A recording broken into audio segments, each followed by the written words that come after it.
Jim Carr, Minister of Natural Resources, announced that Canada will be joining the US and Mexico in order to move toward a green North American Free Trade Agreement. The minister, along with the US Energy Secretary and the Energy Minister of Mexico, signed a memorandum in Winnipeg highlighting collaborations between the three countries on climate and energy strategies.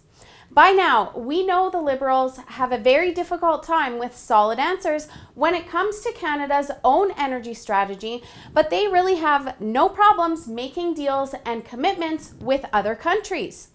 We saw this throughout the Paris climate talks when they pledged billions of dollars to climate change strategies in other countries. Carr was recently in Calgary, sidestepping questions and unable to give straight answers on Canadian pipelines. Just watch. What's the alternative to Russia process that has no public confidence?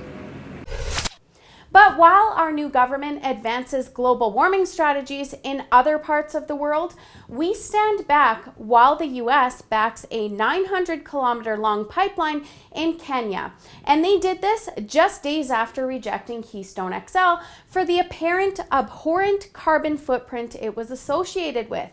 And as for Mexico, two major pipeline projects have been authorized to transport natural gas across the US-Mexican border. Where is the outrage from activists on these projects if they're considered to be harmful for the environment? The truth is that behind all of this hypocrisy, pipelines aren't really detrimental to the environment. In fact, they're the safest method of transport for hydrocarbons. This is actually all about advancing individual energy strategies, in which Canada desperately needs one of its own. The US hasn't passed any significant laws on climate change and continues to be the second in line for highest GHG and CO2 emissions, while Canada remains closer to the bottom in rankings and has actually reduced GHG emissions when compared with the rest of the world.